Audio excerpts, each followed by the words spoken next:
This conference will now be recorded. All right, ladies and gentlemen, that means it is now 6 p.m. on Tuesday, January 9th, 2024, and I call this first regular meeting of 2024 to order here in our Winnipeg office.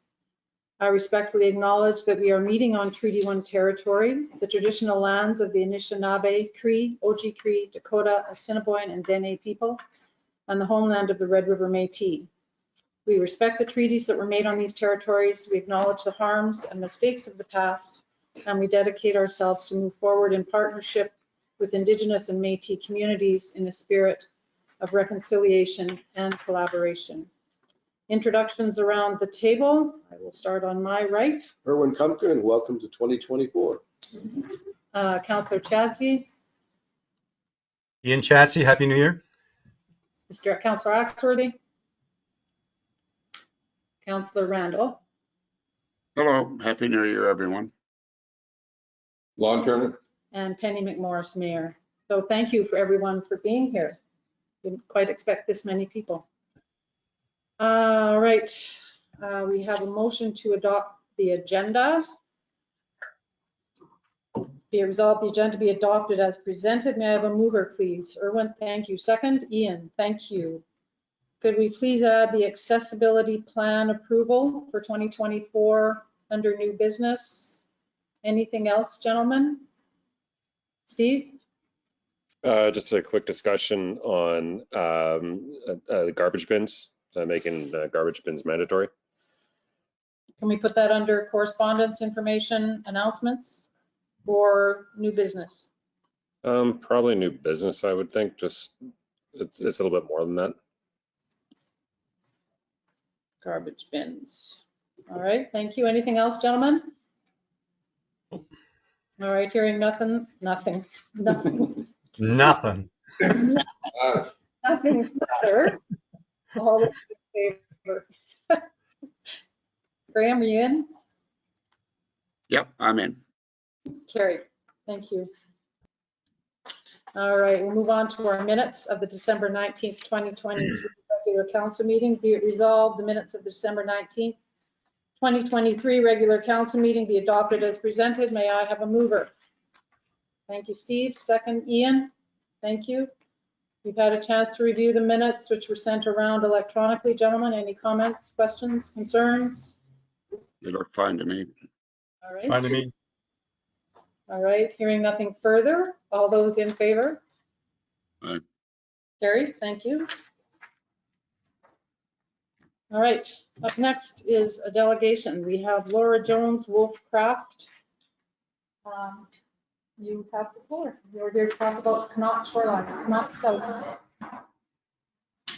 So go ahead, please. Right, can you hear me, counselors? Council, can you hear Laura? Probably. Vaguely. Yeah, you're pretty quiet. Okay. You can even come further if Maybe that. come closer, yeah. You can move up. Yeah. Come on, come on. Don't be shy. All right.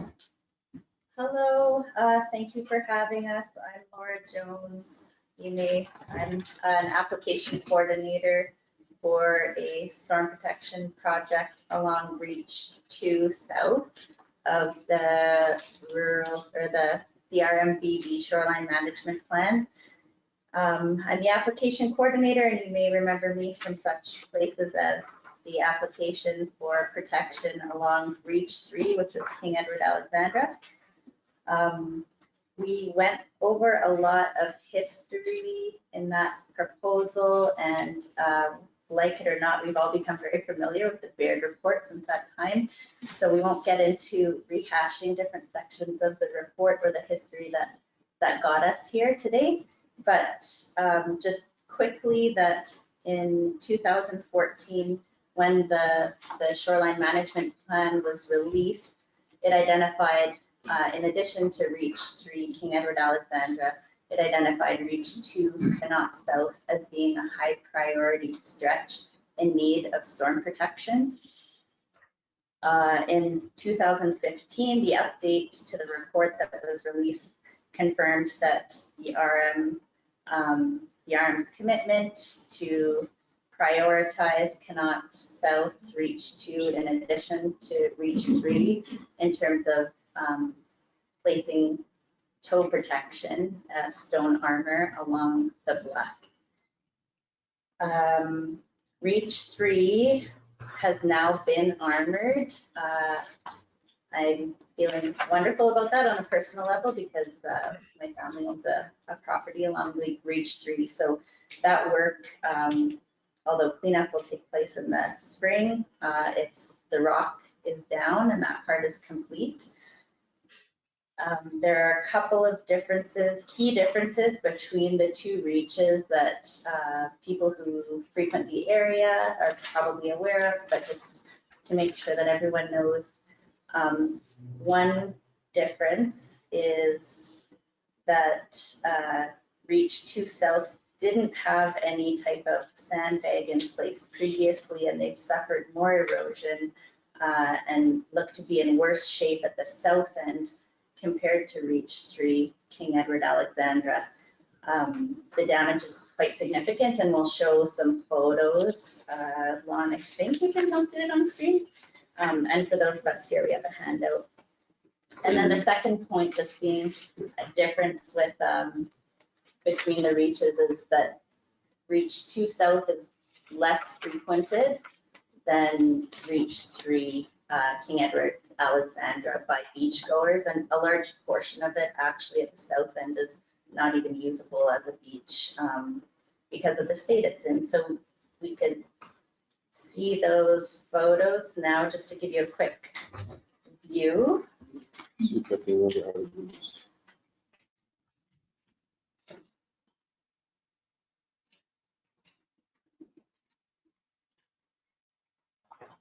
I didn't go back to the beginning. No problem.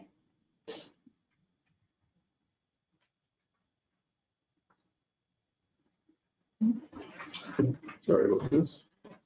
No worries. Okay, Thanks for that's about as good as I'm making. doing. Okay, so this is near the south end of the project site.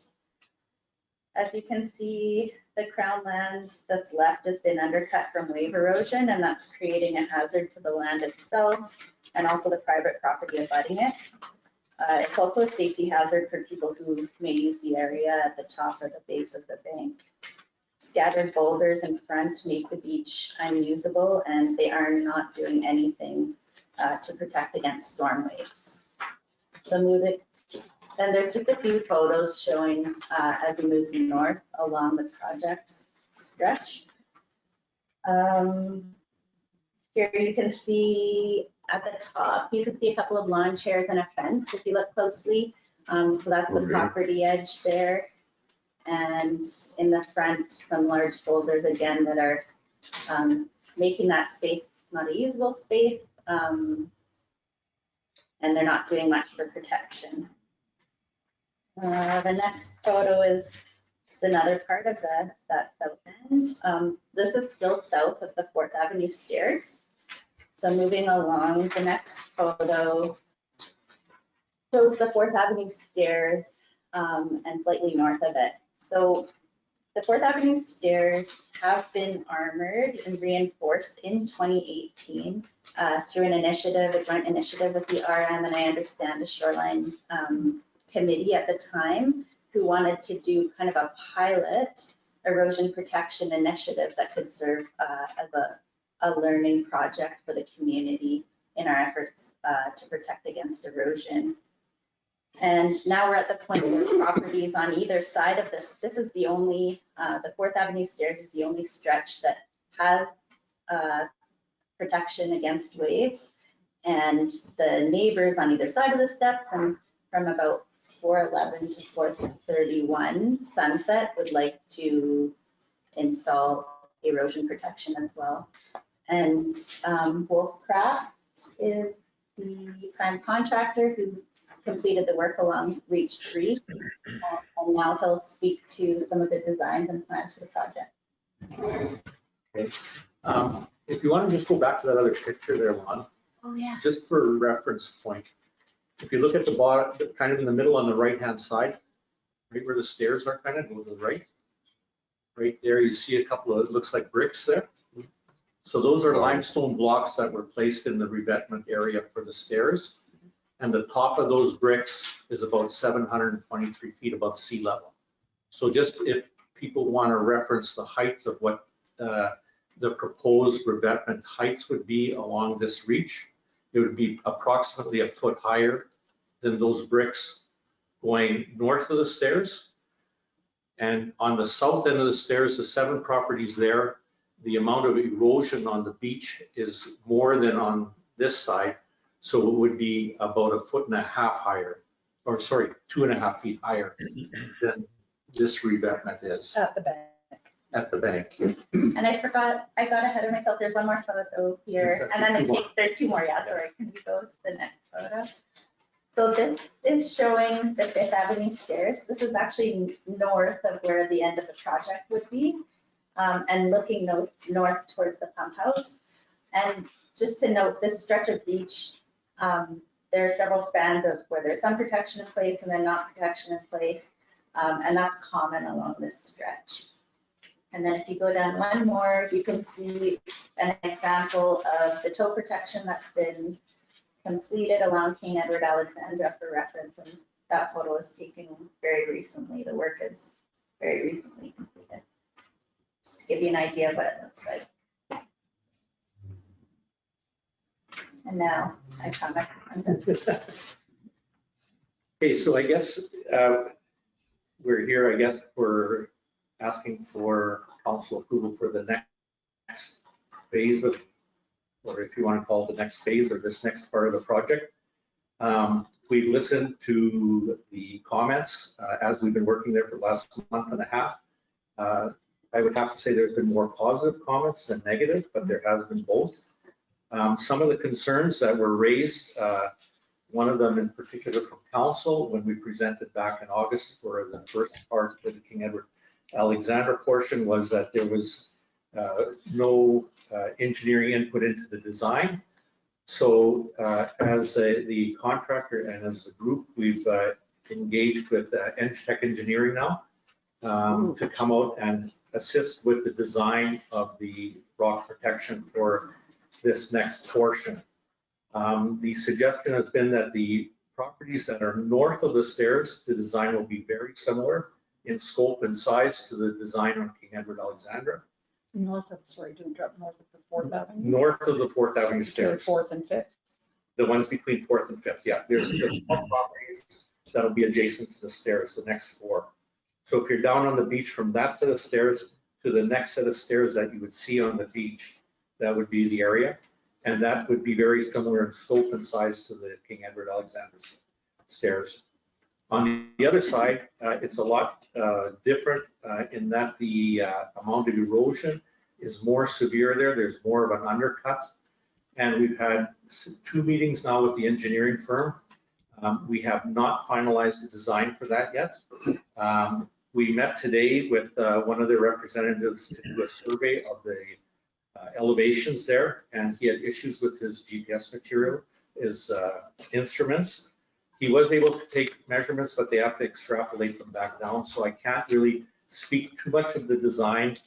He is aware, or EngTech is aware, that the scope is going to be a maximum of 18 feet of beach to be used, whereas the scope on the King Edward Alexandra side was 12 feet of beach. So when we talk about the amount of beach being used, what we talk about is where the bank meets the beach. The slope of the land will dictate the final slope of that project. If there's more slope away, we're trying to not remove any more material or add more material than that is required. So the final design, the approval we're asking for will be obviously conditional on approval of the final design, but he is aware that it's going to take no more than 18 feet of beach. That reach also, it doesn't have the volume of beach goers that King Edward Alexandra does. It's a very rocky beach, even into the water. Over the years, that was a point of land that had more rock in it. You're going around the point there. And the point is all rocky, so it's doesn't have quite the beach feel that the rest of it does. Although with the lower water, there is more beach than there. In low water there is, but it'll be the elevation of the beach on my rudimentary elevation shots that I took 2 weeks ago. The sand portion where it meets the bank is approximately 2 feet lower than the sand portion when you go north of the 4th Avenue stairs. The area north of the stairs, the elevation was very similar to King Edward Alexandra at the north end of that beach, at the south end of that beach. So it's the exact opposite of the King Edward Alexandra situation. So, question, Yeah. Wolf, would you use those existing rocks in the sort of the toe protection? So some of those rocks were put there as a previous revetment. Those ones would be reused to clean up that area. Any of the rock that would be depicted as having been there coming out through the bank or from ice pushing it in would stay. So that would be the amount of rock that would be used would be only rock that has been brought in there. So you would be cleaning up the beach then and make it. We would be cleaning up the beach to some degree, and but again, not infringing on any rock that would have been there naturally placed. How do you The other question I had is, are all the cottagers on the beach, are they all committed to this? I'm sorry, I missed that. Ian? Are all the cottagers that are on this property or close to the beach, are they committed to, doing this and paying for it? So there's 7 properties south of the stairs to the point. They're all 100% in, and there's 4 properties that are north of the stairs that are that are committed to the project. So you got a total of 11. A total of 11 properties, that's correct. And Okay. then the property, the last property on the north where we would end, there's actually a point of land that's already protected by rock where we would do what we call the wrapper, where we would end our protection.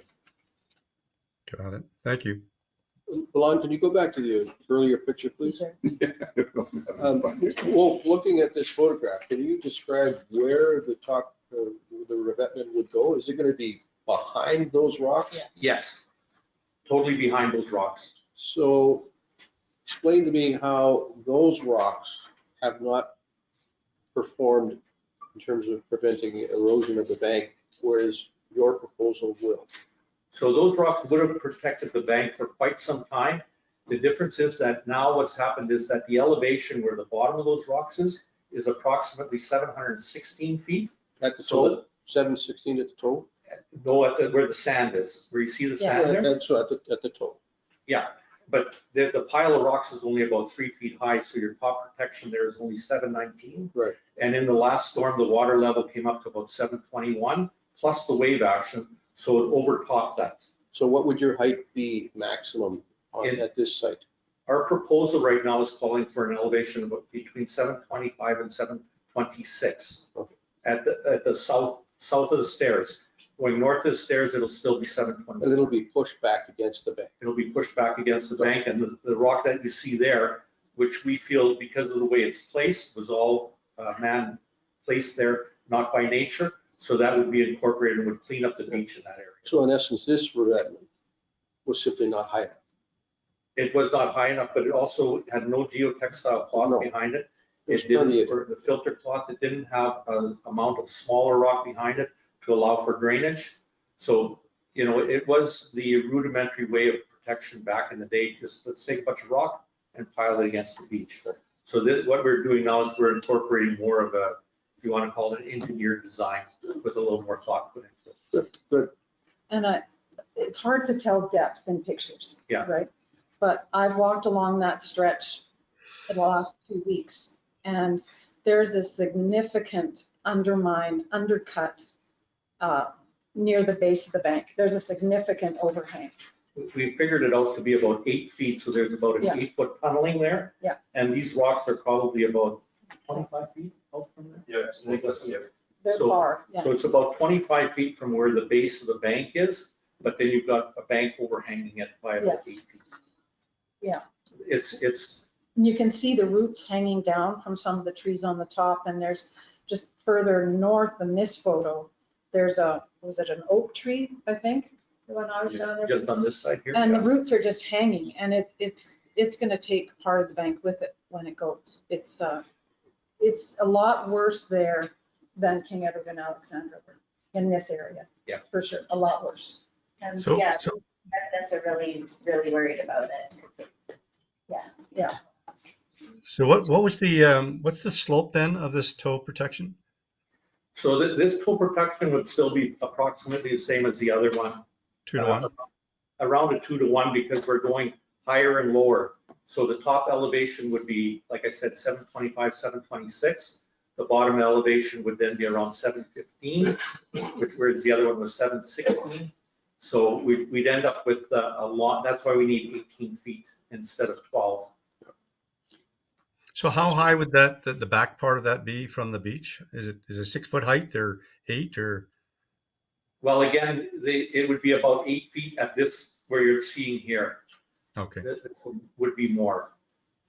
And the recommendation when we met with Steve Topping he's the vice president of ENGTech.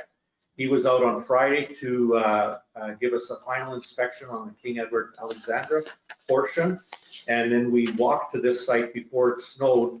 And we had various different thoughts on what to do with that overhang, if it should be used for backfill material or if it should just stay there. His feeling is to leave it and let nature take its course with that overhang, so that we'd be working against natural harder material, like without undisturbed, sorry.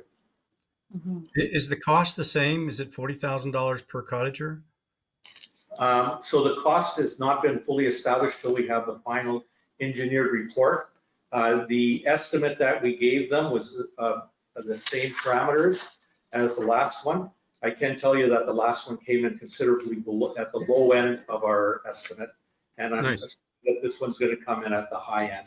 And again, just for the 7 properties that are to the south of the stairs, the ones to the north should be very comparable. Got it. Thank you.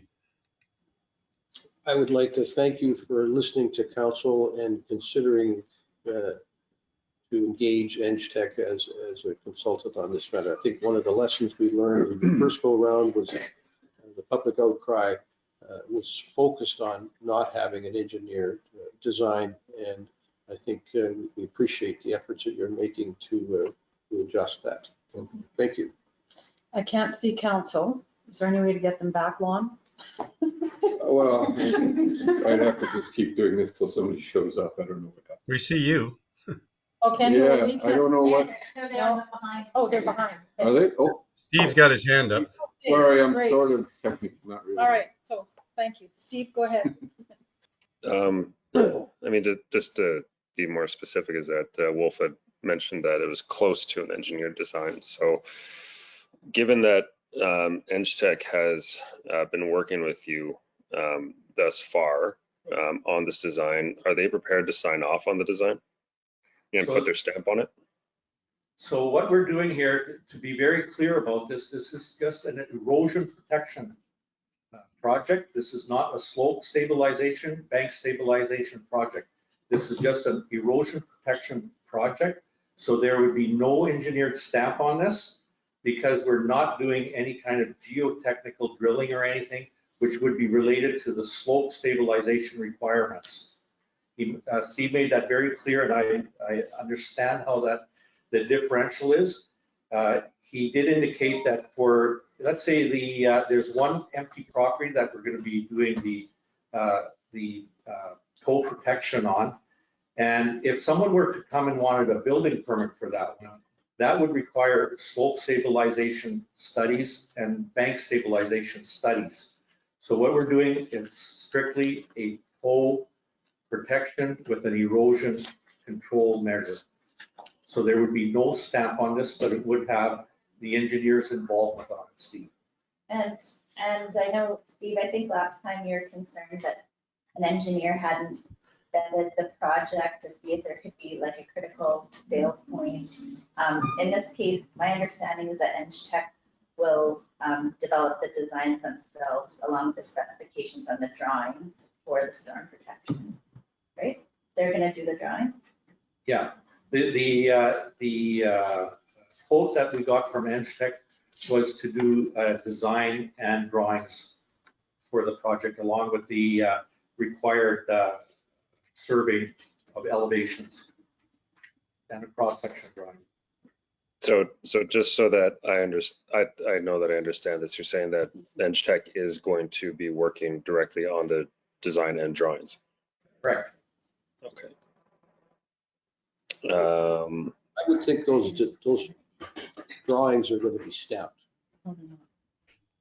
So the reason, You know, the engineer Steve, I don't design know if stuff. you heard, Erwin kind of interrupted you there for a second. Sorry, Erwin, your question again was why would they not be stamped? correct. It's because it's just a erosion control project that we're doing. We are not doing anything to do with the bank stabilization or shoreline stabilization. In order, That was actually going to be my exact question. But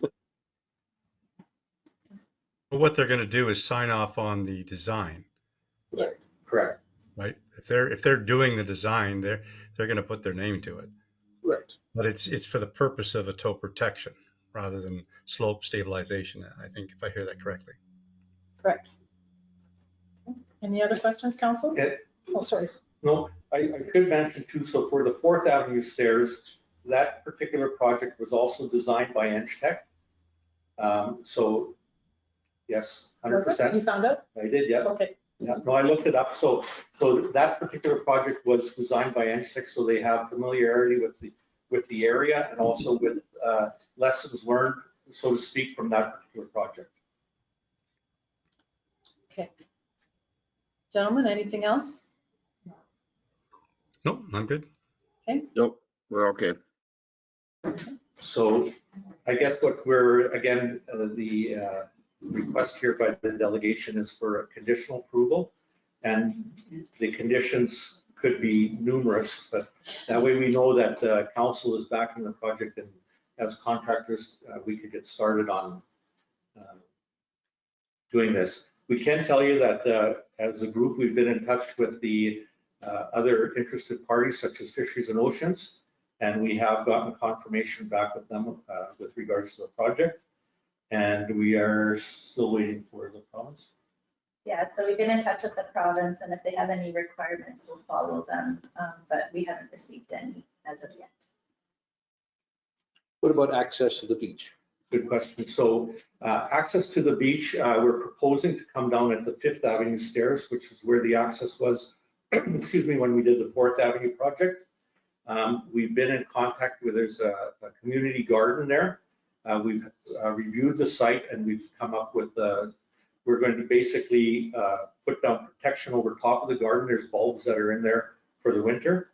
And then when we remove the stairs in the springtime, it should do minimal damage to the flowers that are in there. Anything else, if we need to bring some topsoil in or whatever, that'll be part of our project. There's also a bench that needs to be moved over, and we'll move it and relocate it after the project is completed. So you couldn't use the existing access that was built for Reach 3? We can't use that one because we're coming around a point and there's dangerous currents there, so we just can't rely on the ice conditions there. There's a lot of rock too. And the currents go quite a ways there. So we did look into it, but no, we wouldn't use that access. And on access, in terms of like access by foot in the future, something that we see as a benefit is in cleaning up some of the boulders at the southern end. It'll provide easier access to the remaining piece of Sunset Boulevard path that's left, connecting Connaught to the King Edward Beach and King Edward Stairs. It's a great section of path that people enjoy using, but it's treacherous right at the entrance kind of to Connaught Beach that's full of these boulders. So it's, we think it could really enhance the access via Sunset. On the beach itself. Yeah. When were you planning on doing this? Well, it's dependent on approval from council, obviously, but we were hoping to start work on it as soon as possible and be finished by the middle to the end of March. Road restrictions come on the 17th of March, and depending on which pit where we're getting rock from, We could be limited to where we are getting the rock. If we run into road restrictions, we may have to stockpile in one area and then move it twice, which hopefully we don't have to do. It would add to the cost. We do realize that council, may have to ask for community input again and hear other delegations and that. So the approval we're seeking is definitely conditional that council follow the procedures that they need to. And also, it's important to remember that we have an opportunity to get this work done before another open water season. This stretch has been identified as like a high-risk stretch since 2014 with no protection in place. And afterwards, it was a risk for increased erosion during storm events. And then we've seen that happen. We now have kind of perfect conditions to go ahead and install the protection that the municipality wanted to and endeavored to in 2015. And we've also got the funding to do it. So to leave it vulnerable for another open water season, and who knows what construction conditions might be like next year, we've got a window of opportunity that we think that it should definitely, we should definitely seize it. We've seen the damage that's occurred at the site, and we want to stop further damage while we can. What about the road allowances? Sorry? Road allowances, how many are there? One or two? There would be, like for the RM, Yes. we wouldn't be impacting any of your road allowances with this project. Even around the stairs? Well, the around the stairs is already revetted, But for the full width? the full width plus an extra 27 feet on both sides, Okay. 4.5. The question that Erwin had there, if I understand him, was at the 4th Avenue stairs, there's 10 feet of public or RM property there where the stairs are. And that revetment actually went 4.5 meters on either side of the RM property there when they did that. So that's when we talk about a wrap. That's what the wrap would entail. So we'll tie into that wrap at the level that they had. And that revetment went to 725.75 feet was the top of that revetment, with the bigger rock being at 723. So what about the 5th Avenue stairs? We're not going that far. We're only going 4 properties south of the 4th Avenue stairs. Okay, thank you. And we would start at the far south end, the ones that are most vulnerable. We would start at that end and work our way north, so that if we do run out of time, that the ones that are most vulnerable right now and in the biggest need of protection would be done first. Steve?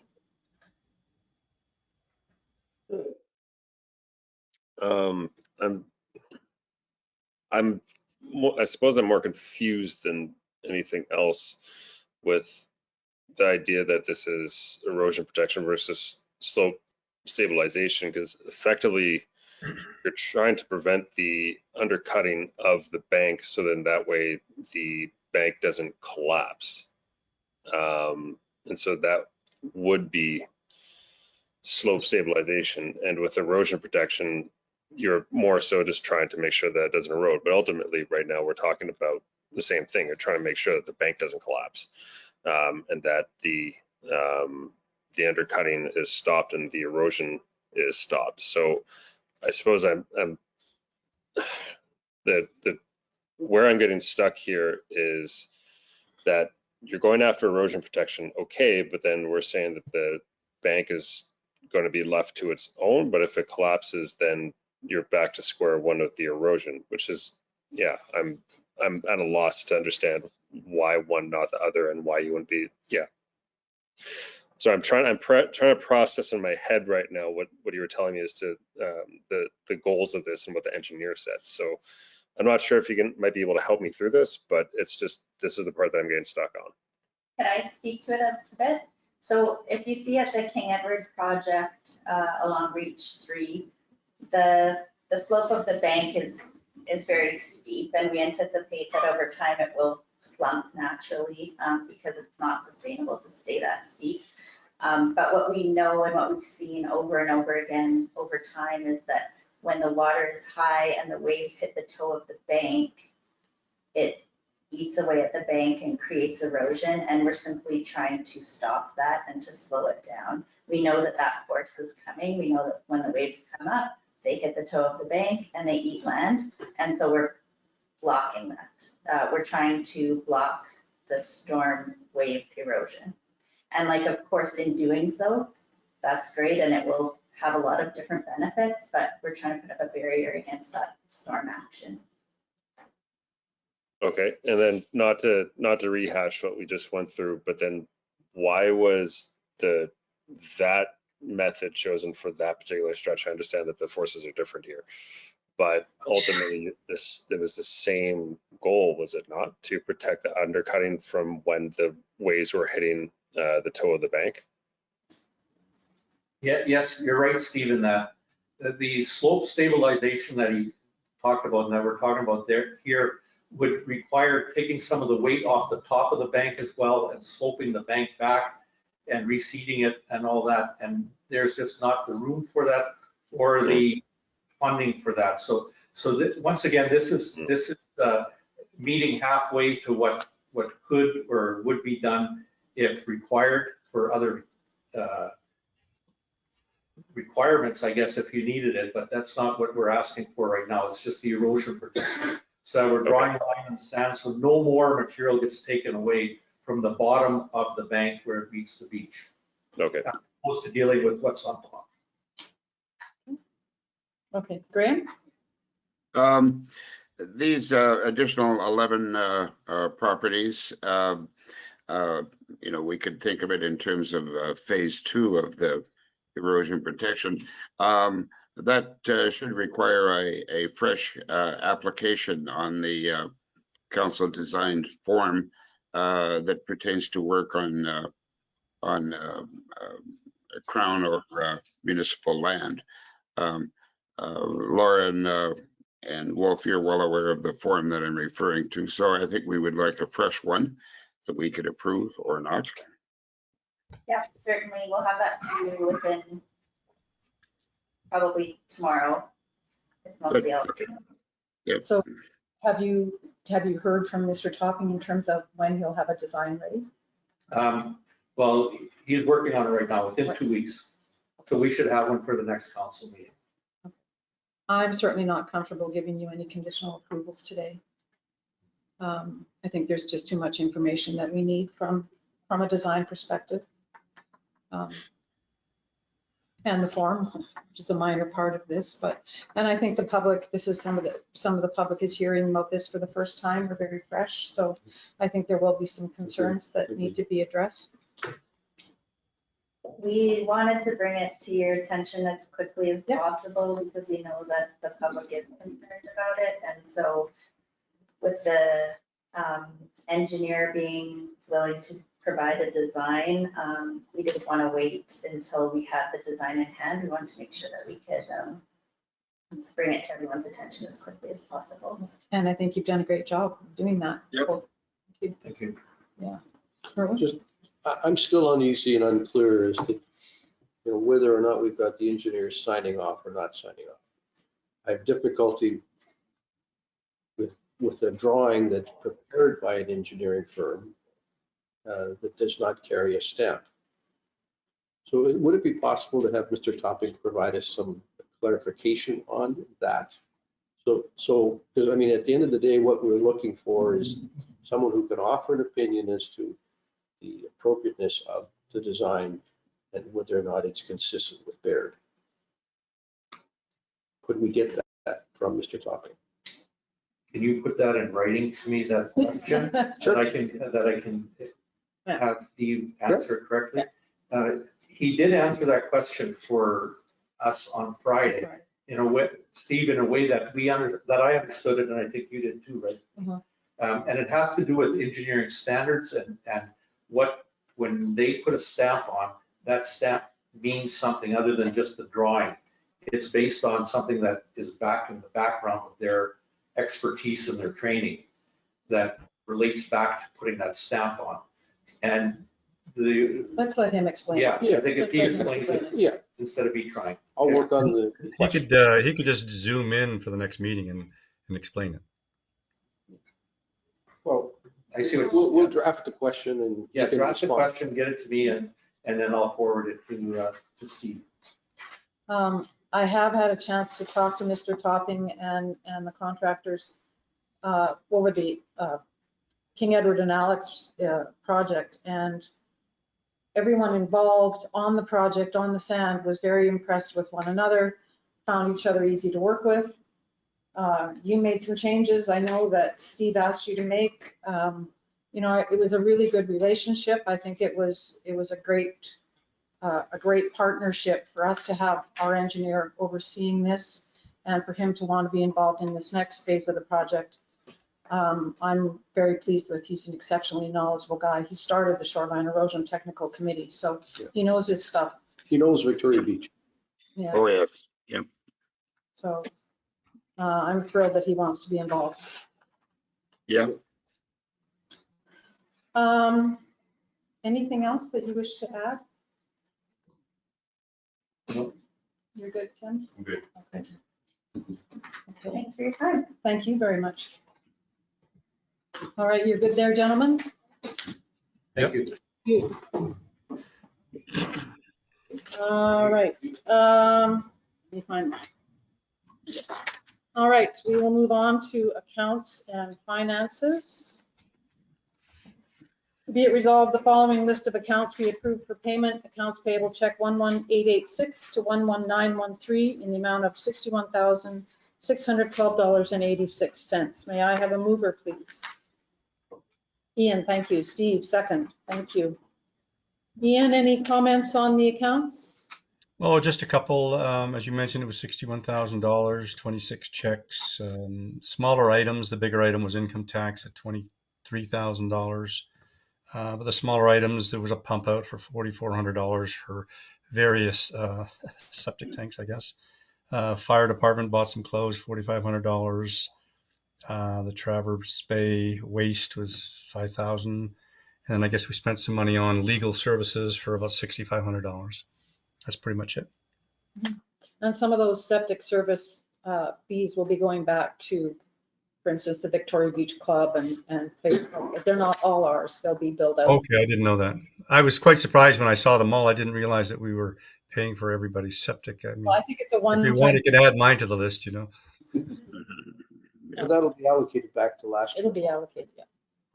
All right, I'd thank like to point out one minor typo in the list of accounts.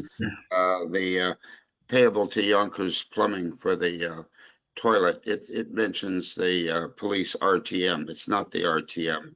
Could we correct that, please, to read police office? Okay.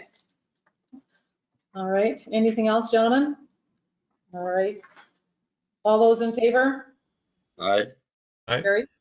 Thank you.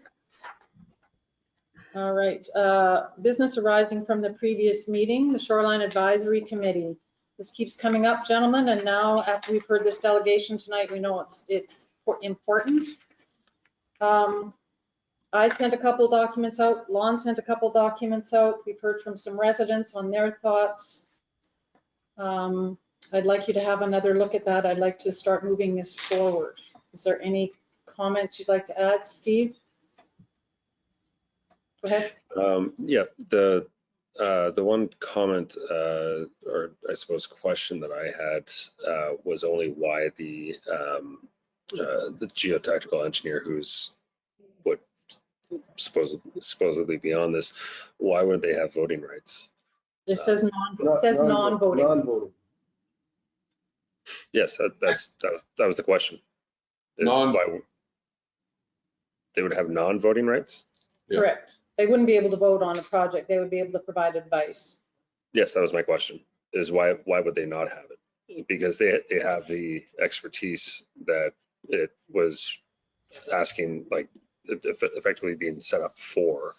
And then it was also relating over to how council, the member of council would be looking to have expertise or find it. Well, if you had a geotechnical engineer on this committee, then you sort of have the person right there who has the knowledge. So to me, that didn't make much sense. Well, at any board meeting, you would have a specialist there that would provide their recommendation and try to convince people that it's a good thing or a bad thing. That's why, just because they don't live here, they're not a ratepayer, that Yeah. you're suggesting that maybe they're not voting, but I you would- can, Well, Do whatever you like. typically consultants don't have a vote on a board. Yep. And with the Friends of the Inn Committee, there are several members of that who are not voting members.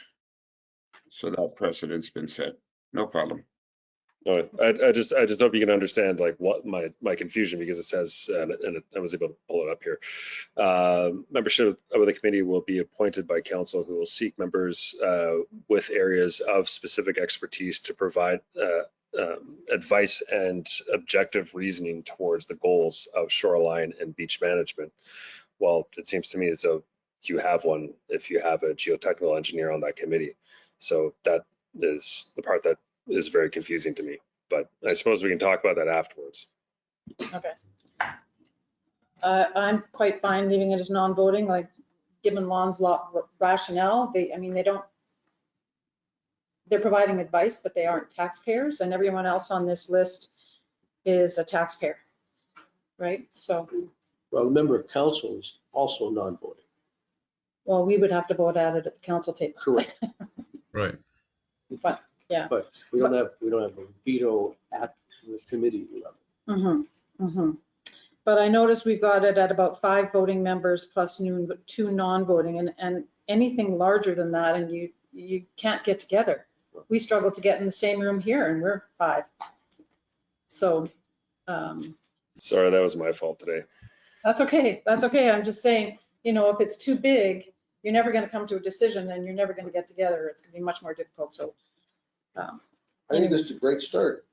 okay, well, can you, there still is community consultation. Yes. After it goes through the committee, it gets to the community.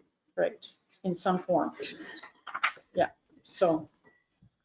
All right, so please have another look at that. I'd like to sort of get this settled by next council meeting if we could, and then we can reach out to members of the community to be members of this. Okay? Well, wouldn't we have to have a resolution of council creating this committee and then we formulate it? I guess. We can do both on the same day, can we not? If we No, already know who would be part of it. Today, and then once it's created. Fair enough. All right, so please have a look at that, all 5 of us. Thank you. Moving on to new business. Council subcommittee appointments. Again, Lon sent an email out to council.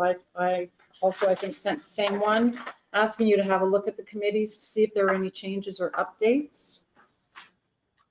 So I do have a resolution here in my pile of paper. Find it. Sorry about that. There it is. All right. Whereas the Arm of Victoria Beach has established a variety of committees to carry out programs and make recommendations to council, therefore be it resolved the following are hereby appointed to committees as attached in Schedule A, which council received. May I have a mover? Erwin, thank you. Second, Steve, thank you. One of the changes I noted was the South Basin Mayors and Reeves is no longer in operations, so that can be taken off the list. Everything else, I'm not sure that there are any changes in the council committees, the committees at the bottom. Any comments, gentlemen? If anybody wants to take over the golf course, I don't mind passing it on. You might have to run the golf course. You might have to take some courses to become a golf course superintendent. Well, we have a chef.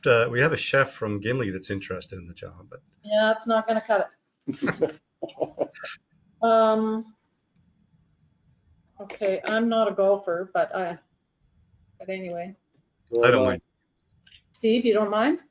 Is that what you said, or no? I would be open to it. Yeah, I would be open to it. I wouldn't be thrilled about it. I'm fairly busy right now, but my Okay. emails are still a little messed up, but I would be open to it. It's a summertime.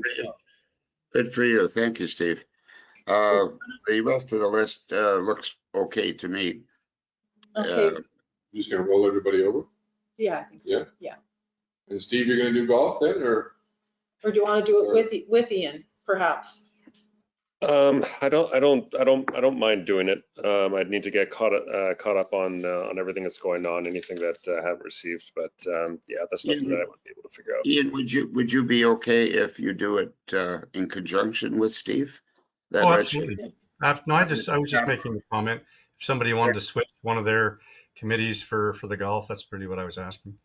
Well, Steve, if I don't you mind doing it. If Steve with, wants to help, that's fine. I think it's going to be a little tricky to find somebody. So yeah, especially with the well, having two people on it could be very helpful. So that's my suggestion anyway. You could just take turns or whatever. If one of you is available, great. If the other one's available, great. Yeah. Okay, so we'll just add Steve to the golf course. Everything else, I don't see a need to change anything at this point. So are you going to come up at River Basin? Yeah, I will come off that, thank you. I will come off Red River Basin. I haven't been able to attend for the last several months. Erwin, are you interested in staying? I'll stay. I think one of us is fine. I haven't been able to attend the Winnipeg River group for the last couple of months, but I'm willing to stay in there because most of their meetings I find that I can do virtually if I'm able to get away. So I'll hang in there with that group. And I can always be an alternate for that one, Graham. Oh, thank you so much. Yeah. Somebody write that down. It's in the video. I'm stuck. Yeah, you're on video. Yeah. Cannot be erased. Okay, Thank you, Steve, Penny. you're welcome. Steve, did you have a? Yeah, I was only going to say, like, I'm still on here for the Coalition to Save Lake Winnipeg, and I mean that's great and everything, but it's really fairly redundant with the Red River Basin Commission. I mean the two I've noticed sort of talk to each other. I'm not sure whether or not it's worth me sort of staying up on all the emails that I keep getting flung around. I'm willing to do it. It's not an issue. It's just there's not really too much that's happening on with them. So I wouldn't mind taking it off. It doesn't seem as though it's really going to be anything that we need to pay attention to. That wouldn't go through the Red River Basin Commission. So just remove it. Okay, so just remove it all together, Steve? Yeah, I would say that would be fair. Yeah, I'm okay with that, and that helps Steve out now that he's involved in golf. We still get emails though. They do send the odd email out, but they haven't been very active. Good. Yeah, that sometimes they fly, but yeah. All right, anything else on this list, gentlemen? Nope. All right, hearing none. Where are you gonna add shoreline advisor? We need to add Shoreline Erosion Advisory Committee. Yep. And as soon as we've agreed finally on the terms of reference, it can be formally incorporated as a committee. Okay, and so we can add the names to that once it You gets can appoint established. somebody now. Then the review anything. Or you can wait. You can do Let's wait. Okay. Okay, so that would be number 14 essentially, or It would be other committees. under committees, Yeah, yeah. other committees? Okay. Do you have volunteers for that committee? Not yet. Oh, I'm sure we will be able to get people ask people who would be willing to volunteer. Yes. We have a few names already. Okay, anything further? Thank you, Lon. All those in favor? Aye. Carried, thank you.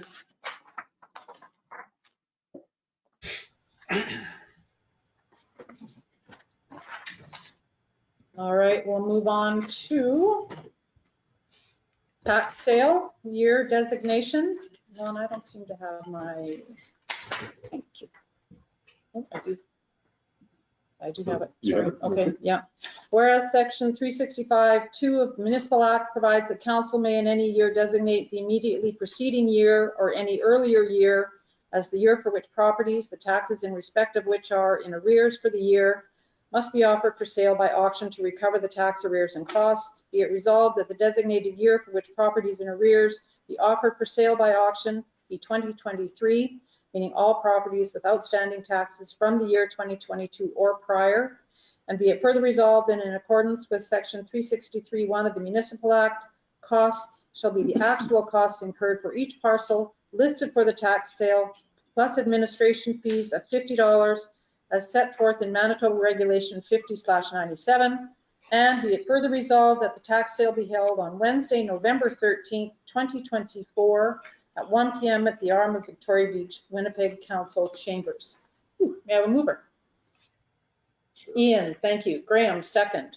Thank you. Any discussion, gentlemen? Really, it's just housekeeping. I did have a question of the last auction, Lon. You and I talked about one property that had $65,000 of outstanding tax. Did that property get sold? Yes. Yep. Somebody bought that for 65? No, How much did they pay for it? much higher. Much. It's, Really? Eh? Wow. That's good news. We'll That's take really that. good news. Public auction. it went for over 150. I'll just say that. Great. Wow, I'm impressed. Wow, that's good for the restricted area as far as the sale of a piece of land. Yeah, it's a great Yeah, location. it increases their taxes the next assessment. So anyway, it is what it is. Okay, looks good to me. All right. No further discussion? Nope. All those in favor? All right.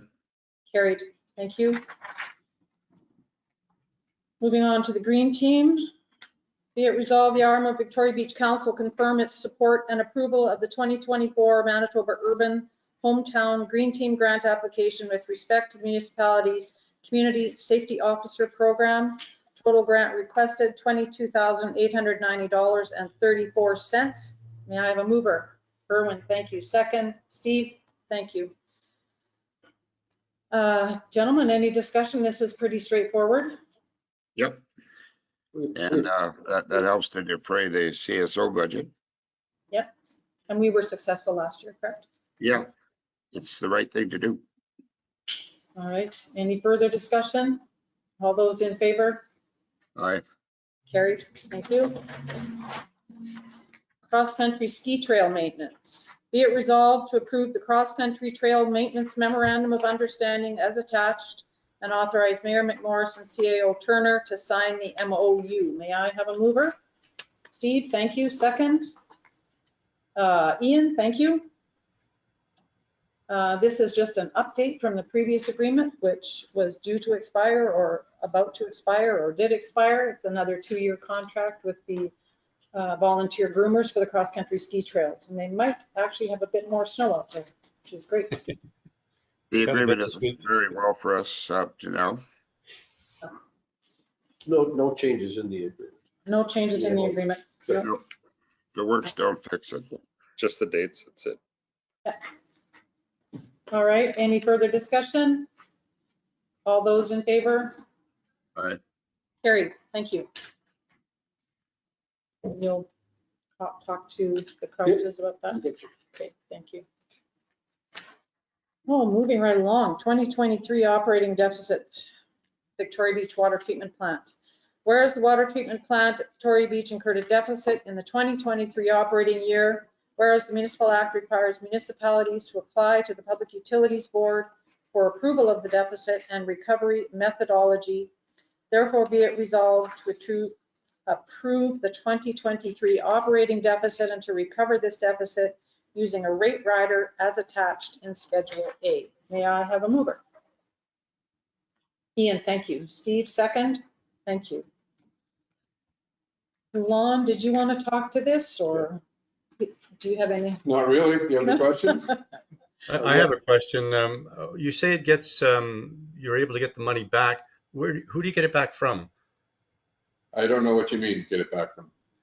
Well, you say there's a deficit in, I guess, the amount of the cost versus the amount collected for the water system. Is that what I'm understanding? Yeah, when you add, there's a cash non-cash. surplus every year with it, but that's not the issue. It's just when you add the amortization of the building and the equipment, which is substantial, those costs are built into the rate rider or into the rates that we've sent out every year.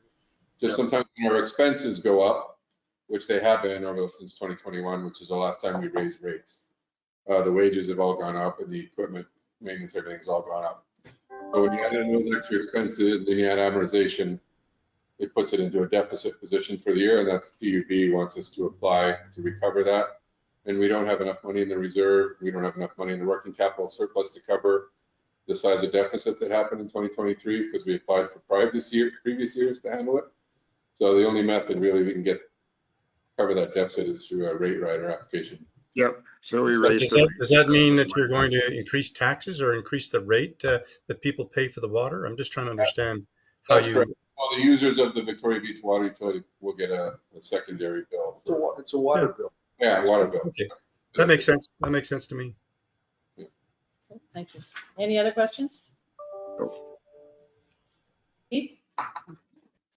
I just think that we need to start promoting for our community drip irrigation and low flow irrigation methods. I tried to push this forward previously to make it a requirement. I still stand by that, but at the very least, we need to start like trying to get people to make a conversion, because if people are using less water, they have to pay less money.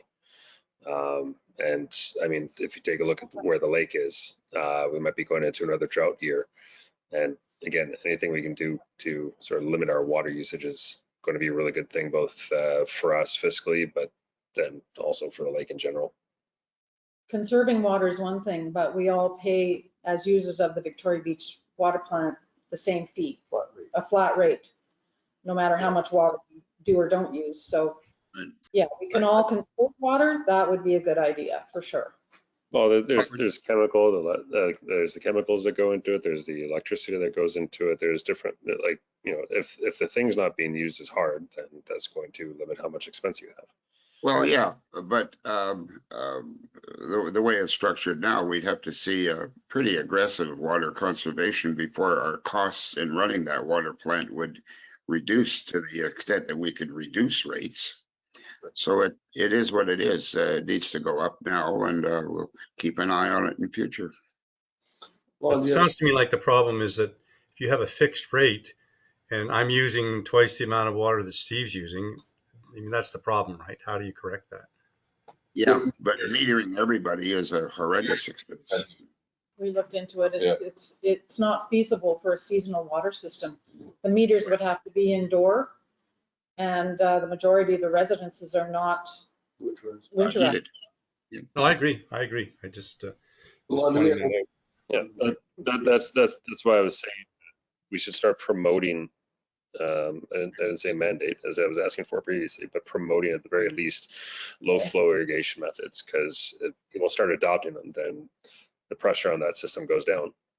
And the last time that we went through a drought, or that we were in a drought year 2 years ago, I think it was, then we hit over 100% capacity a couple of times in that summer.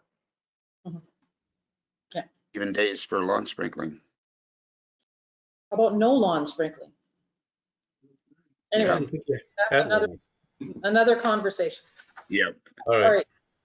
Thank you. Anything further on the on resolution 008? No.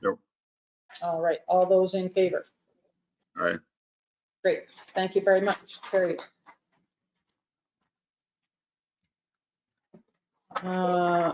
Accessibility Plan 2024 was added to the agenda. Be it resolved to adopt the 2024 Accessibility Plan. May I have a mover, please? Ian, thank you. Second. Graham, thank you. So gentlemen, you've all received the Accessibility Plan. It is an updated document. It's a requirement of the province that it be looked at every 2 years and updated. Erwin did have some questions. I believe they were answered. We need to remember that this is a fluid document, and it can be updated as we go along, and will be updated in 2 years. Yep. And this document has been vetted by our accessibility committee. Yes, it has. Yeah. So, all right. It's good enough for them. And for the record, I still think we should be providing some hand washing facilities in both of the privies that we have, one being at. Yes, but as I've tried to explain, Erwin, that's going to be much more complicated than you may realize. And I'll be happy to talk to you about it under a different occasion. Your suggestion is certainly valid, but there's a lot more code detail that would have to be addressed. And I'll talk to you about it and do my best to explain what's what, and we'll try and find a workaround, but it's going to be awfully expensive. At the end of the day, I don't think council should be building something that we can't be proud of. And those two privies have serious problems in terms of hand sanitation. And I think it needs to be addressed in the longer term. I appreciate your point of view. It's just a question of how much of your solutions are actually feasible, but they certainly have merit. Thank you, Erwin. All right. It's not rocket science to put a sink in a toilet. Yes, it is. Well, It's the water supply. But anyway, Erwin, why don't you have a chat with Graham and you guys can hammer it out. Yeah, that's the right way to do it. Thank you. Going back to the resolution. Any further discussion? No. All those in favor? All right. Carried. Thank you, gentlemen. I'm sure Erwin will hold you to your discussion, Graham. Oh, he holds me to everything. That's why He'll buy the beer. I respect his input. All right, and we will move on then to bear-resistant garbage bins, which we have been talking about for how many years, Steve? 4. 4, 5? And Well, how long have we been on council? 6 years now, I think. Or is it 5 years? now, I Seems can't say like there are about 400 residents who have purchased the bear-resistant bins that we offered. Residents are not mandated to purchase the ones we offered. That was probably a mistake. Looking back, we should have mandated them, and then we wouldn't be trying to keep finding reasonably priced ones. But the prices have gone up, right? The prices, including delivery, have gone up close to $100 for these same bins. So, you know, it starts to lose its luster with residents, although they are working. I heard 0 bear complaints this year. So Steve, I sort of took over there. I will let you go. No, I mean, there's a decent introduction, but yeah, the entire time we've been on council, we've been saying that we're going to make this mandatory, and we haven't yet. We just spent how much money building that new garbage depot, and yeah, the prices have gone up, but they're going to go up next year. They're going to go up the year after that. They're going to go up the year after that, and they will not stop going down unless the entire planet goes into a depression. So I mean, the reality is that they are going to keep going up, and if we wait and we keep waiting, then we're just going to keep kicking it down the road. But I mean, the whole reason why we built that depot there in the first place was to ensure that we got rid of the problem. We talk about, or at least we're starting to finally talk about the renters and the fact that they don't understand the system here. So I mean, there's been, every year that I know of, and I know where several Airbnbs are, you bike past and there's just a garbage bag on the side of the road. It's just time that we get off the pot or do our stuff. So I think it's time that we just pull the trigger and make them mandatory. We know that this company is going to be the most affordable. The argument was put out there previously, which is, well, have we hit sort of the peak of how many people need them? Have we reached a saturation point? Well, we're saying please buy them right now versus saying you have to have them. And people still have the option to go out there, and they don't have to buy from us. They can buy from anybody that they want. It's just ours are going to be the cheapest. And yeah, I mean, it's either you have a bear resistant bin or you don't get pickup. So just so I understand, Steve, what you're saying, are you saying that everybody in the RM should have one? If they No, want. I'm saying if you want garbage pickup, you have to have a bear resistant bin. Oh, I see what you're saying. Stop. Okay. Are you suggesting that there should be a resolution to this effect? Steve? Yes, to well, there would have to be, we'd have to put it into the bylaw, and I sent out a little while ago, again, I don't know if you got the email, I think I sent it in my personal one as well, with a suggested penalty. Basically, it would be mounting penalty. The first two would be your only freebies. If I recall properly, the first one would be 50. The second one would be 100, and then the third one would be for the price of an entire bear-resistant bin. Well, I would have thought the penalty is that we don't pick up your garbage. What further penalty do you need? Well, then you attract bears, and that's just, I mean, Okay. Public Works is not going to allow for the garbage just to be strung all over the place. All right, I agree. Well, unfortunately, when people don't deal with their garbage properly, it ends up all spread around. I mean, I've walked around the community and it's disgusting, some of the things we see. So we're asking our Public Works to clean up someone else's mess. Maybe it's time to bite the bullet, as Steve said. We've kicked this thing around about 4 years now. We've had 2 or 3 bylaws that we rescinded, changed. We never wrote them. Well, no, they were on the table. So maybe what is the argument against doing this? If you say you've been talking about it for 4 years, what's the argument been for not doing this? I mean, it does make sense to have a standardized bin. At least the Public Works knows what they're dealing with. The argument, Ian, has been next year we'll do it. Next year we'll do it. Next year we'll do it. Okay, so it's just not a priority. Okay. But We can do it this year. There's a certain lack of will on the part of council, and we have to overcome that. And I agree with Steve's suggestions. But there hasn't been any resistance from the cottagers. People haven't been bringing delegations saying, please don't do that, that sort of thing. Oh, no. Well, there's some whining about the price of the bins, but that can't be helped. But we're not telling everybody to buy one. We're just saying, if you want garbage pickup, you have to use this bin. That makes sense to me. A bear bear resistant bin. They don't have to buy the ones that we offer. Yep. But any research that I've done, the ones that we offer are a very good price. Because of the bulk buying. But that's the argument, though, is that if you don't say buy the ones that we provide, then people buy things, and now Public Works has to decide whether it's bear proof, right? So people are going to cut corners and. We'll have some confrontations this coming year. Mine is an approved bear-proof bin. No, it's not. We'll have to address some of those on a case-by-case basis.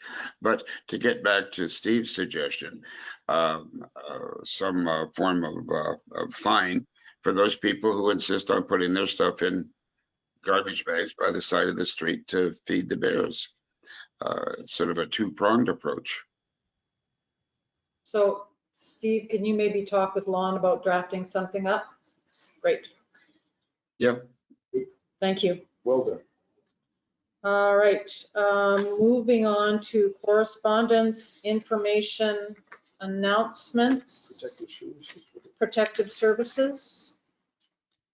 Well, we're just, the CSO agreement with the province is kind of finished. We have to set up a new one for this coming season. Yep. I thought we'd have more to talk about today, considering the meeting with the police, but there really isn't much to talk about. We need to have a discussion with Justice and with the Manitoba Police Commission to see where we're going on these. The police board is reviewing the operations of the police department and the CSOs, and some things will come out of that review. It's the second year in operation for the CSOs, so it's time to have a review. Yep, and we'll amend the agreement. As far as general information, our conversation today with our architect on the Moonlight Inn, he tells me that it's going to be lowered back down onto the new foundation sometime this week. It's already on. It's already on. Well, well, I haven't been there, so thank you. You did a nice job. Yeah, the whole project's coming along very nicely, and everybody seems to be happy with everybody else. So far, so good. Yeah, no, they did a great job. It went down. I wish I had been there to see it. Well, so do I, but as you know, I've been called away. Yeah. All right, anything else under It should just be made clear that the community safety officers program you're planning, it's not going anywhere. Oh, no, As far no, as no, no, we're Oh, it's keeping not it for keeping sure. Just Yeah. Fine tuning. Fine tuning the operation. No, I just want to make it clear for Oh, no, we're keeping it for sure. It's a great tool, I believe. They'll soon be garbage police. Oh, for rather. They'll be thrilled. 2024 budget discussions, guys. I need you to check your calendars. Ian and Steve, I know you're both working full time. So it looks like it's going to be a Saturday for the first go around, which I've already braced Lon for. So you're going to be able to send some information out in the next couple of days. Yeah, I just kind of finished it up today, actually, the initial, throw the paint on the wall in the budget, so I'll send that out. What month are you thinking, Penny? Soon. Soon. Yeah. I'm away January 27th through for 2 weeks. Before then, Yeah, before then would be great. Good. I'm away the last. That's 2 weekends from now. We do the 20th. We I'll could make do every effort to attend in person. I think that's important for the budget. Where are you going to do this in VB or in Winnipeg? In Winnipeg. that's up to you. Winnipeg. It's Or do you traditionally want- done in Winnipeg. Ian. We can go next door for coffee. All right, so look at your calendars for this Saturday or next, please. Steve? Could I just recommend the 20th for the entire day in the city? There's one more thing. Oh yeah, if Lon, because I'd asked you when the budget was ready to get sent out, if you could also send it out in a Excel spreadsheet, that'd be great. I'm away on the 20th. On the 20th? 20th isn't going to work. Irwin's away. You know, I can be available on a Monday, Thursday, or Friday as well. So we don't have to do it on a Saturday. We could do it, you know, if Steve's ready at 4, we can go 4 to 8. I mean, 2-3 hours of this, we're not gonna be well rested. So we might have to do 2 evenings like that. We could do it that way too. Right. Some of our department heads want to come in and have a discussion, and that could be 2 or 3 hours as well. Yeah. Yeah, no, I think they should come in like they did last time. I thought that was very helpful. Okay, Yeah. I'll get back to you on that. How about next Sunday, the 14th? On a Sunday? That's unchristian. What's your hockey schedule I like? have to look. Yeah. All right, let's look at these dates and we'll try and sort this out by tomorrow. Lon's at a course tomorrow, but maybe tomorrow or Wednesday, Thursday at the latest, guys. Okay, will do. You're not going to get this all done in one day, so Oh, no, I know, but we need a you're good going to date. have to, especially if people are coming in, we're going to have to do it during the week. So you'll have to pick some of those days too. All right, But we could have the interviews with the public works staff in an afternoon. we could do that. We could do a public works and fire in an afternoon, perhaps. Yeah. I'm available Monday, Thursday, or Friday. Monday, Thursday, or Friday. Yeah. Okay, all right. Okay, the VB golf course is still looking for a qualified superintendent golf course manager. So put the word out. There was another ad in the Free Press on Saturday. It's in the Association Manitoba Municipalities job posting site, and it's on the golf course superintendent site. So if you know of any golf course superintendents looking to make a change to a beautiful little 9-hole golf course in Victoria Beach, send them our way. Do we know if there's any sort of headhunters out there that specialize in golf? I sent out 2 emails today, so hopefully they're responding to me soon. These are Steve? headhunters, Lon? Well, they're staffing agencies, but I'll look under headhunters too. So Yeah, because you know you can make deals with these people where if we select their candidate, they get paid, but if we don't, then you know they don't get the full amount that they expect. Okay. You could make those deals. Hmm. So, like I'm concerned, you sent me 2 candidates, and you know, like this is January. You know, we could be here in March and April and not have anybody. So I think we need to push a little harder and widen the search just to see if we can get somebody, because it's kind of important. It's a big part of the summer for a lot of people in the RM. And, you've got a team there. If you don't have a supervisor, then, people are going to look for other jobs. They're not going to just run this thing on their own. No, they can't. So, all right, thank you. Steve? Is there nobody that has already been like working on the golf course for several years who can, I'm not saying like a full-time basis, obviously, because there's a lot to know, but that has a decent run of the place that is able to barely get by, as it were, while we're looking. There's got to be I think what I was told, you need to have somebody that really understands and is licensed for all the chemicals they use. That's the key. And how to use them. Yeah. And how to use them. They have to be licensed. There's actually a 2-year course that you can take in Alberta for golf course superintendents, greenskeepers, groundskeepers. So yeah, it's specialized for sure. It is definitely specialized, yeah. Okay, our fire chief sent around some information too. There was a 60-page report from Intact Insurance from the Intact Center for Climate Adaptation on fire prevention and wildfire readiness. And there were 2 single-page fact sheets that provided some good information. I'll send them on to Lon tomorrow. Maybe we can get them up on our website. Okay. Great. That's all I have. Anything else, gentlemen? No, I'm fine. No. All right. Hearing nothing, I will move on.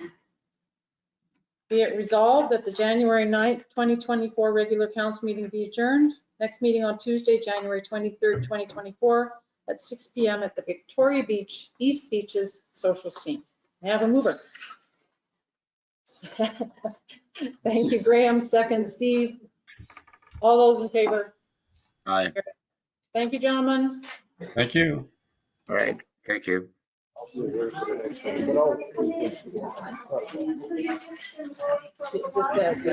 Gordon Murray trip?